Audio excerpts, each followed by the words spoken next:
Shinn Féin has brought forward this motion this evening to respond to the epidemic of gender-based domestic and sexual violence in Ireland. Violence against women, emotional and mental abuse, and the ever-growing problem of coercive control is a national crisis. It is a social crisis. The state and successive governments have a very poor record when it comes to support and protections for women who have been subjected to violence and abuse by men. The reality is that it has been left to community organisations, to NGOs, to step up, to fill the gaps and to help vulnerable and traumatised women.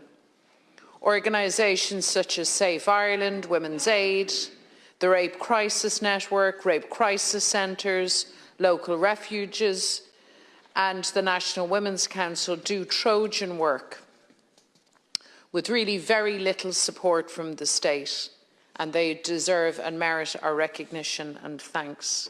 This is an incredible situation when you consider the scale of the violence faced by women. So here are some of the facts. Hundreds of women have died violently in Ireland. Many of these women were killed in their own homes. Most of these women were killed by a man known to them. The majority of violence, abuse and coercive control of women is perpetrated by men, and 99% of suspected offenders of detected sexual violence reported in 2019 were male. So the crisis that we have is pervasive, continuous, and it's getting worse.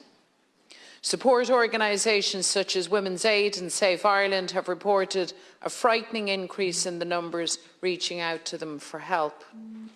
In 2020, Women's Aid support workers heard over 30,000 disclosures of domestic violence, including coercive control. While Safe Ireland's submission to the Oireachtas Justice Committee stated that nearly 3,500 women and 600 children contacted a domestic violence service for the first time during the first 6 months of the pandemic. So the fact is that the culture of everyday sexism, misogyny and violence against women is systemic. We find it right across our society.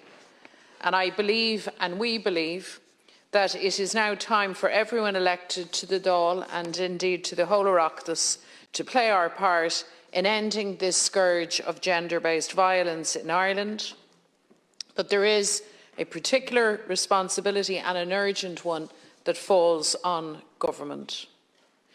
Following the brutal murder of Ashling Murphy last week, there has been a collective outpouring not only of grief but of anger too, and a demand for real change. And it is now time, and there is now the opportunity for government to respond in a way that matches the scale of this crisis and the magnitude of violence and abuse against women and girls.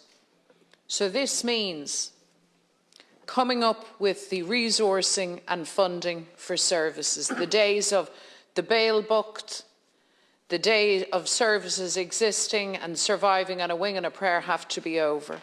It means the passing of legislation and the delivery of policies with a modern and modernising outlook and a genuine determination to make things better. The Sinn Féin motion before the House this evening focuses on practical solutions and on actions that will make a difference in how the state tackles gender-based violence. There are steps that can be taken immediately to turn the tide of a crisis that is ruining the lives of far too many women and girls right across our communities. Our proposals include the need for the government to complete and publish the comprehensive and integrated third national strategy and, crucially, to commit to implementing, resourcing and funding that strategy in full. Policy, legislation, resources and political decision-making relating to gender-based violence is currently scattered across a number of government departments, and we know, and I think everyone now accepts, that this fragmented approach hasn't worked. And I note that the Minister for Justice now will be the singular senior minister to take all of these matters forward, and I think that's a welcome move. However, we have also proposed the establishment of a dedicated unit in the Department of An Taoiseach for oversight and coordination to ensure the implementation of the national strategy and to ensure that all parties to it are held to account. And we believe it still remains important that the Taoiseach, that the head of government of the day, drives and is accountable for this strategy. To better inform policy decisions and response strategies, we're also calling for the publication of the Sexual Violence Survey and for the implementation of the recommendations from the independent study of familicide and domestic homicide reviews. And we've raised this, as you know, Minister, on many occasions. This is an urgent matter.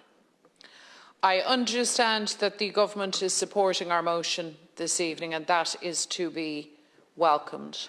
It's important that all of us as Teachta Dáil, from whichever political party or from the independent benches, stand together.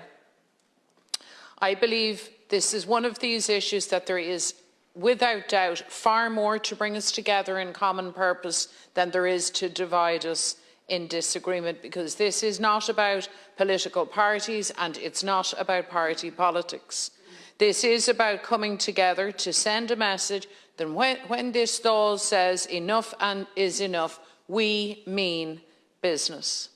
It's not a slogan at a time of grief to be cast aside when the time of mourning has passed. Women have had enough of that, enough of promises that go nowhere, and all the while women and girls suffer the awful consequences of this state and too many governments that have been found to be so badly wanting.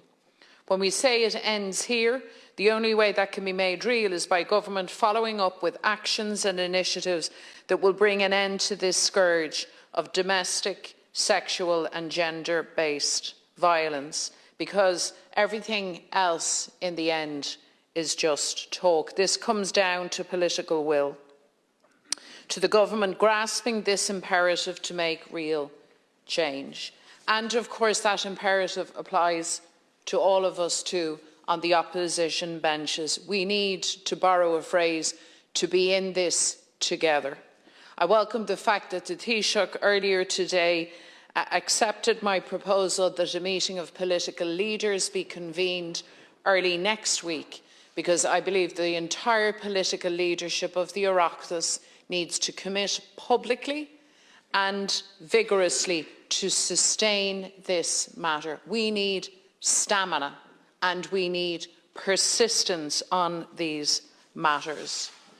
The women of Ireland are crying out loudly and clearly. It's been said, but let me repeat it again, that this can be a watershed moment, and the challenge for us all is to make sure that it is.